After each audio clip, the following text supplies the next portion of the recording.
the cart for how many people they can carry. Oh, good. And that helped a lot, actually. People stop dying at that point, right? Yes. Yeah, good. Good. Please send me a link to that, though. Tell me your name again. I'm Jory. Jory? Yeah. Thank you. Please send me a link. I'm going to quiz that. That's good. Next week's quiz I'm going to have on grade came from a student question.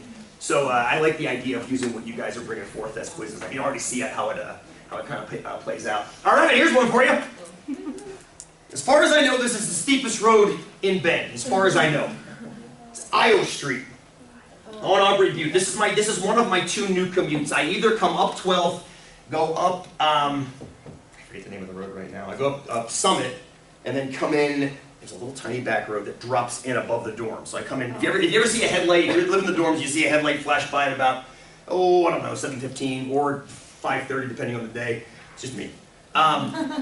If I don't come in that way, I come up Iowa. So this is a side view. I took this on Wednesday? Yeah, I took this picture this morning, looking up. So again, looking up at that, it doesn't look that bad, does it? It doesn't look terrible. I mean, it looks like an uphill. It doesn't look terrible. But this is the side view of it right here, looking across. I'm not going to tell you what the grade is, because I'm going to design a problem for you to do around this one that involves me going down with a GoPro on my bike. So you can get an idea, if you just let the brakes go, how fast you get going on a grade like this. It's not as crazy as the craziest grades you saw yesterday on the mountain bike trail. Thank God. I don't know why they would build roads like this in a town that gets snow, but they did. This is the one, oh, FYI, they close this one in the winter. Yeah. There's a post across it in the wintertime. They won't let you drive up and down it. So we'll come back to that one. That's our tour of Bend, Iowa Street. Yeah, it's a fun one. It's a fun one. It intersects Rimrock and 12th down above one of those parks on 12th Street. So fun one. Fun. There's a huge teepee. Somebody said a humongous teepee in their front yard, right where the turn off onto Iowa goes. So you see, it's like a 30-foot tall teepee or something. You see that? Totally rad. My son wants one. For sale signs in the spring? Well, the for sale signs are in the spring, quite possible. So let's leave Bend for a moment. I have another quiz planned for you guys involving these kinds of things right here. Anybody recognize this? It is the Tour de France. Yes. I think this is Galabert Pass. Yeah, that's Galabert Pass. That clocks in at 7.1%. And you think to yourself, 1%? That's a little bit steeper than College Way. Why do these guys just dope to do this race? I mean, seriously, it's College Way. Roll does it on his bike, like every day. Yes, but the problem is, how long is this climb they do?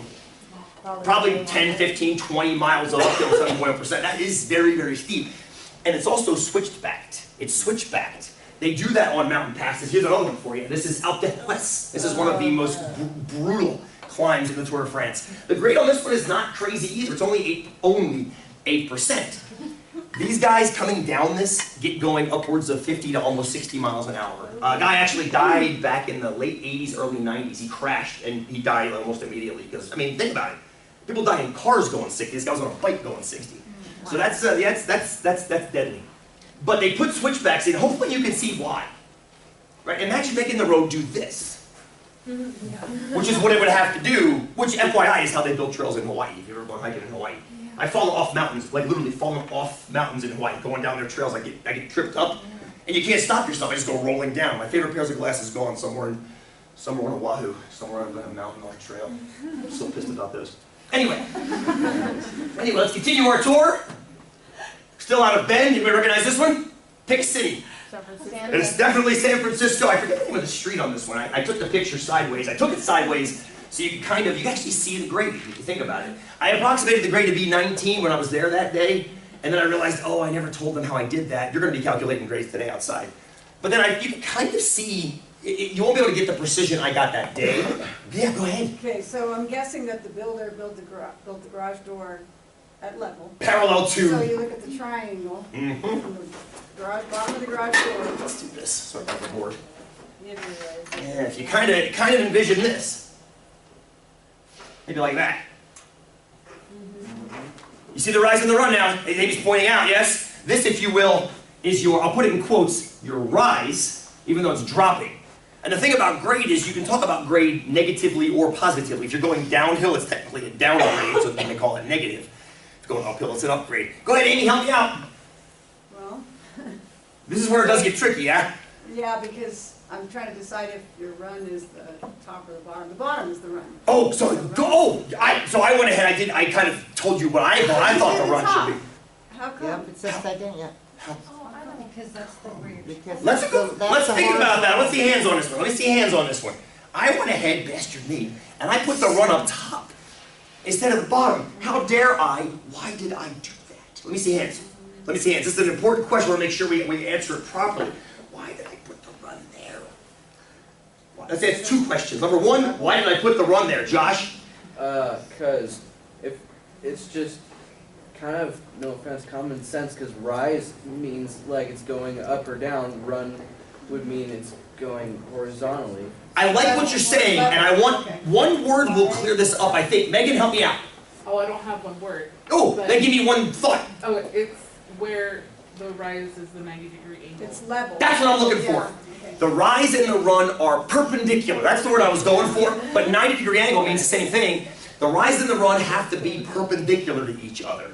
And that's what these guys do. Perpendicular 90-degree angles are very important. That was a double speak. They're very important. When you build houses, they check for what they call them plumb. Very often P-U-P-L-U-M-B. Check to make sure they're plumb. I remember when they were building our house, they actually brought this tool that measured the centers of the beams that were coming out of the ground, the floor to the ceiling, to make sure they weren't bowing, they were exactly plumb. So 90 degrees is what makes the rise and the run. That's why this long side down here isn't the rise or the run. You can get away with it sometimes.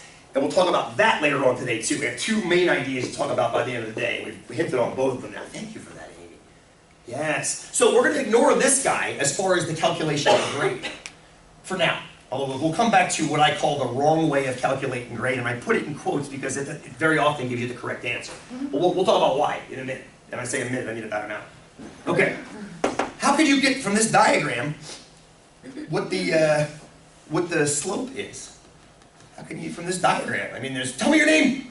Sumi? Sumi, go. Well, we know that the rise is 19%. What if you didn't know that?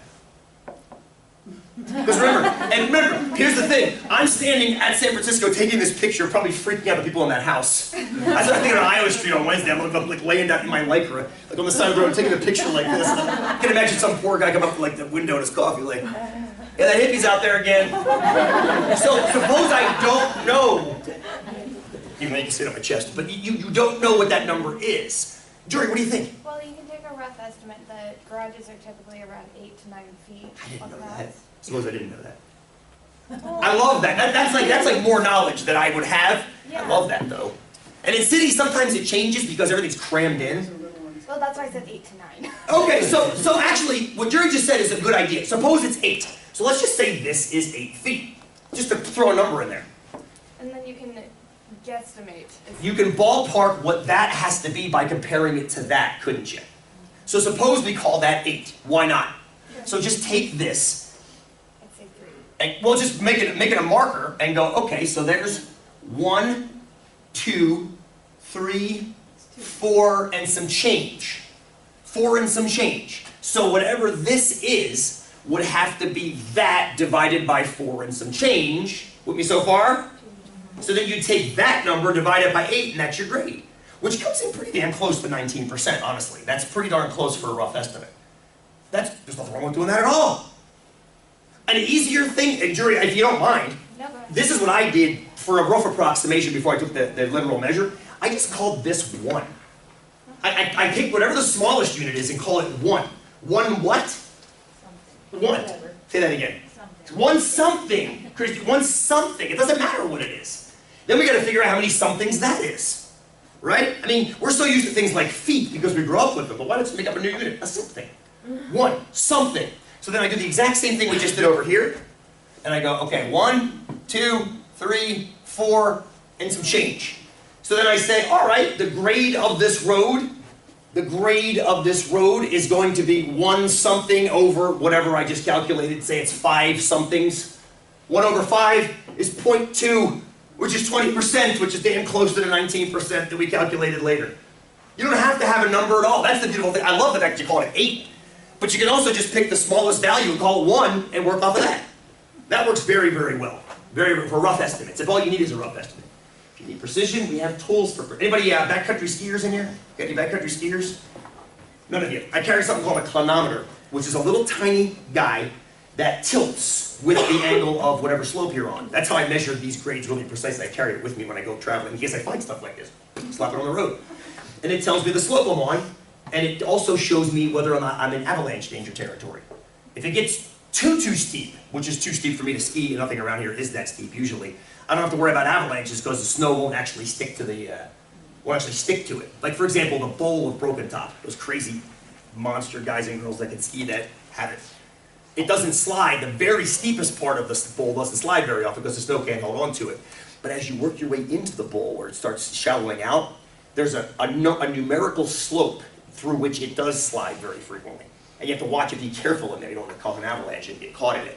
And then when it gets fairly shallow after that, you don't have to worry about it sliding because it's not going to go anywhere. If it starts moving, it just falls down.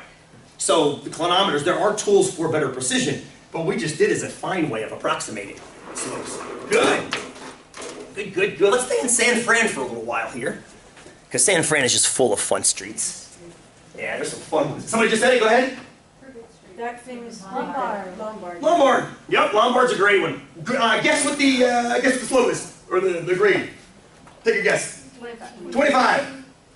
25 is good? Yep, damn close. 28.7 has to have switchbacks, otherwise, right? Which didn't stop them from building Filbert. Which did not stop them from building Filbert that way. And I don't know if you can see, you probably can't because that one light is very, very bright. I don't know if I can turn that off. It's still kind of, can you see the sidewalk? It's got little tiny stairs built into the diagonal sidewalk. So you can actually step up as you're walking up the grade. That one's 31.3% Filbert Street. And again, it doesn't look that steep in the picture, does it? It's pretty sure it was But I mean, it doesn't look, trust me, if anybody stood at the base of Filbert and looked up at it, it looks steeper in person than this picture looks. The picture seems to distort it a little tiny bit. Yeah, it looks steep, it does. It does, and it's just that when you actually stick, is that the UC Berkeley Tower? No. That's something else. Quite It's something else. Okay, thank you. I don't know San Fran all that well. But yeah, so anyway, that's the steepest street I can find in San Fran. I think it's the steepest one there is. Okay, let's leave San Fran for a moment. Let's go to the place where truly insane people build roads, aka New Zealand. It's not quite that bad. It's 35.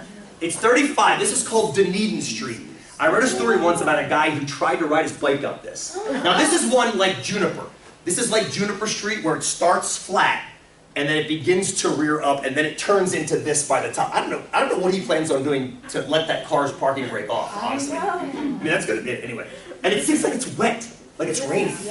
Like let's just fade as much as we possibly can. The guy's back of his bike actually exploded. The gearing actually exploded because he couldn't handle the load, which is more power to him for his legs. But the bike failed trying to go up. I can't even imagine riding up that grade. And I ride all the time. I love riding up steep stuff, and I wouldn't.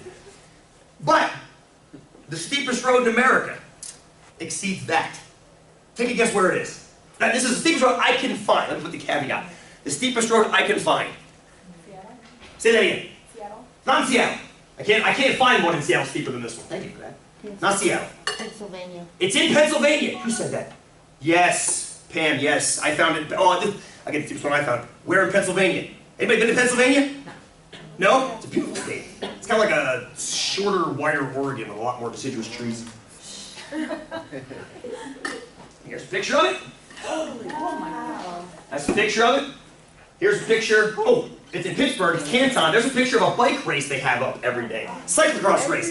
This guy lost his bike and his shoes, and he's currently running up next to this guy who looks like his head's about to explode. I mean, 37% is the grade. 37% is the grade. Totally, absolutely ridiculous. Was that? Pittsburgh gets quite a bit of snow. Lake effect snow. Lake Erie is like directly above about an hour-ish. Who built Yeah. a house at the bottom of it? That's my question. Yeah, exactly. Yeah, these people park down here. Yeah. Must be wonderful in the wintertime when the trash rolls down and the bikes roll down and the deer roll down. And, yeah. This guy right here rolls down and makes me about. And it doesn't stop, of course, people in Florida from building driveways that look like that. Yeah, it is. I approximated it at 40%. It's not so much the steepness, it's what happens when your front bumper catches this. Well, they all drive Hummers down, it doesn't matter. Yeah. My commute that that go down into the house? They do. I've So seen we those. have a Yeah. friend that had one like that, and I asked him if a car's ever gone through their living room, and it had before. It had. And the, I was gonna say no because he put a heated driveway in. No, his friend's brakes failed, and the car flew right into the house. Yeah, my mom had not that bad, but a steep driveway into her house, and my friend Matt's brakes failed going into her house. And, you know, fortunately, it was power brakes, so they didn't fail. The power failed, his car stalled, the power failed, but he had his feet on the brakes when it happened. So it slowed it down. But yeah, I mean, it happens. Steepness is dangerous, deadly. Aubrey View, I've mentioned that before, when I go up Archie Briggs sometimes coming to work, a lot of those driveways drop down into the houses. And I say, what do you do? Like, oh, we took care of it, we heat our driveways. I'm like, wow, how is your energy bill lower? Because I can't think of a less efficient way of applying fuel costs than to pump it outside so it evaporates into the air. What about the confidence that it's not gonna torrentially rain and flood? I mean, Well, have you noticed that on COCC's campus, this road right out here, when the snow begins to melt? How there is chaos when cinders and dirt and erosion. When the snow melts out each winter, when you guys will see this winter if we get snow, which, you know, give it a couple hours. When it snows on campus and that snow begins to melt, it just runs down these steep roads. And it usually knocks out a bunch of sand, a bunch of cinders, and it all collects down at the bottom. Yeah, I have no good answer other than that. It's very, very tricky building houses and communities and schools on hills like this, like the one that we live on. It is stupid, I'm not saying it's not. Swamplands that they build it up I know, so high. it's so crazy. Yeah. It's just weird. Lots of issues we have to talk about in Florida. They're far away from us, don't worry about it. They're far. Floridians, apparently. Floridians. So, let's take 5 now. When we come back, let's not come back here.